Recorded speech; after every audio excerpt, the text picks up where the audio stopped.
নমস্কার, পাকবিচিত্রায় সকলকে স্বাগত জানাই। আমি আজ আপনাদের একটি অসাধারণ স্বাদে বাটার ফুলকপি করে দেখাবো।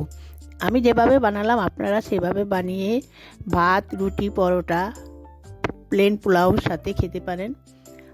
আমার রেসিপিটি কেমন লাগলো আমার কমেন্ট বক্সে অবশ্যই কমেন্ট করে জানাবেন। এই ধরনের নতুন নতুন রেসিপি পেতে হলে আমার চ্যানেলটি সাবস্ক্রাইব করতে ভুলবেন না, আর নোটিফিকেশন পেতে হলে বেল আইকনটি অবশ্যই প্রেস করে দিবেন। পাশে থাকার জন্য ধন্যবাদ।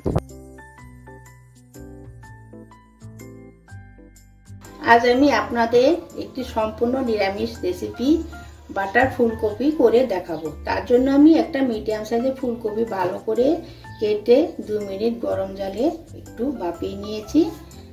বাটার নিয়েছি 4 টেবিল চামচ, ফ্রেশ ক্রিম নিয়েছি 3 টেবিল চামচ, এখানে চারমগজ বাটা নিয়েছি 1 টেবিল চামচ, পোস্ত নিয়েছি 3 টেবিল চামচ, টক দই নিয়েছি 3 টেবিল চামচ, কাজু বাদাম বাটা নিয়েছি 2 টেবিল চামচ, কাঁচা লঙ্কা বাটা নিয়েছি 1 টেবিল চামচ, নুন নিয়েছি পরিমাণ মতো। এখানে ফোড়নের জন্য 2টো তেজপাতা, 1 টুকরো দারচিনি, 3টা ছোট এলাচ ফাটিয়ে নিয়েছি, লবঙ্গ নিয়েছি 3টে, জিরে গুঁড়ো নিয়েছি 1 টেবিল চামচ, হাফ চা চামচ চিনি নিয়েছি, আর কিছু জাফরান নিয়েছি। জাফরানটা আমি একটু দুধে ভিজিয়ে রাখবো। দেখুন, একটি ননস্টিক কড়াইতে আমি সাদা তেল দিয়ে গরম করে নিয়েছি। এখানে 4 টেবিল চামচ সাদা তেল আছে। এখন আমি কপিগুলো একটু ভেজে নেব।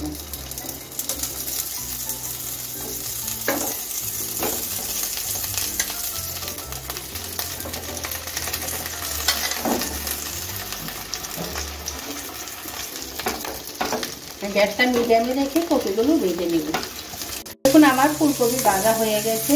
দেখুন, হালকা হালকা একটু লাল লাল লাল হয়েছে।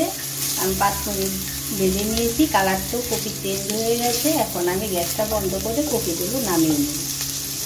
পেস্টের মধ্যে অল্প একটু জল দিয়ে জিরার গুঁড়ো দিয়ে দিচ্ছি, দিয়ে একটা পেস্ট তৈরি করে নিচ্ছি। দেখুন, এখানে আমি 4 টেবিল চামচ বাটার দিয়ে দিয়েছি। বাটারটা এখন আমি মেল্ট করে নিচ্ছি। দেখুন, আমার বাটারটা মেল্ট হয়ে গেছে। এখন আমি ফোড়নে দিচ্ছি 3টা ছোট এলাচ, 1 টুকরা দারচিনি, 2টা লবঙ্গ।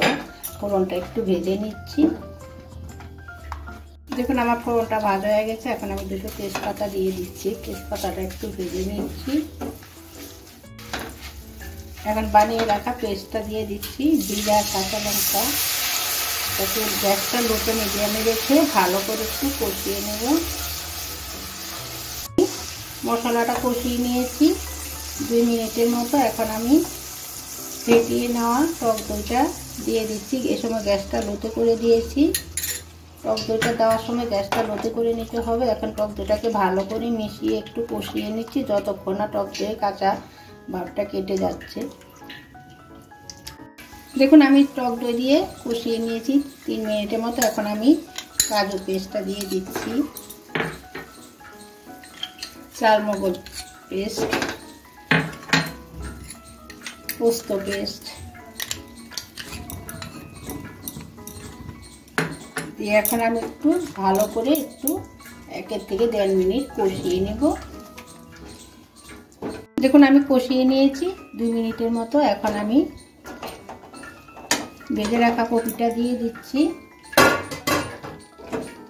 দিয়ে এই বাটি দিয়ে একটু কাজু, পোস্ত, চারমগজ বাটা বাটিগুলো দিয়ে একটু জল দিয়ে দিচ্ছি। এখন আমি কপিটাকে 1 থেকে 1.5 মিনিট কষিয়ে নেব মশলার সঙ্গে। দেখুন, আমি 1.5 মিনিট কষিয়ে নিয়েছি। এখন আমি চা চামচের 1 চামচ আর অল্প একটু পরিমাণ নুন আর হাফ চামচ চিনি দিয়ে দিচ্ছি, দিয়ে ভালো করে মিশিয়ে নিচ্ছি। দেখুন, এখন আমি হাফ বাটি কুসুম গরম জল দিয়ে দিচ্ছি, দিয়ে এখন আমি কপিটাকে নরম হওয়ার জন্য ঢাকা দিয়ে 5 থেকে 6 মিনিট গ্যাসটা লোতে করে রেখে দেব। দেখুন, আমার 5 মিনিট হয়ে গেছে। এখন আমি 1 কাপ কুসুম গরম জল দিয়ে দিচ্ছি। এখন আমি গ্যাসটা লোতে করে ঢাকা দিয়ে রাখবো কিছুক্ষণ কপিটা সিদ্ধ হওয়ার জন্য। দেখুন আমার 5 মিনিট হয়ে গেছে, কপি অনেকটাই নরম হয়ে এসছে। আমি আরও কিছুক্ষণের জন্য ঢাকা দিয়ে রেখে কপিটাকে রান্না করে নেব। কপি নরম হয়ে গেছে, আমার এই কপিটা নরম করতে বা রান্না হতে 15 মিনিট সময় লেগেছে। এখন আমি ফ্রেশ ক্রিমটা দিয়ে দিচ্ছি। ফ্রেশ ক্রিমটা আমি ফেটিয়ে দিয়েছি। ফ্রেশ ক্রিমের পরিবর্তে আপনারা দুধের সরও দিতে পারেন ফেটিয়ে নিয়ে। জাফরান দুধে গুলিয়ে রেখেছিলাম সেটাও দিয়ে দিচ্ছি। এখানে নুন মিষ্টি জাল আপনাদের পছন্দ অনুযায়ী। এই রান্নায় কোনো হলুদ ব্যবহার হবে না, এটা একটু মাখো মাখো হবে। আমি এখন আরও 2 মিনিট এটাকে রান্না করে নিচ্ছি। দেখুন আমার 2 মিনিট হয়ে গেছে, আমার বাটার ফুলকপি তৈরি হয়ে গেছে। এখন আমি নামিয়ে নিব। এটা একটু ঘনই হবে। এটা আপনারা গরম গরম ভাত, রুটি, পরোটার সাথে খেতে পারেন। আমি যেভাবে বানালাম আপনারাও সেভাবে বানিয়ে খাবেন, দেখবেন খুব ভালো লাগবে। ঠান্ডা হলে আরেকটু গরম হয়ে যাবে। এই রান্নায় কোনো হলুদ ব্যবহার হবে না। দেখুন আমার বাটার ফুলকপি তৈরি হয়ে গেছে। আমি যেভাবে রান্না করলাম আপনারা সেভাবে রান্না করে খাবেন, দেখবেন খুব ভালো লাগবে।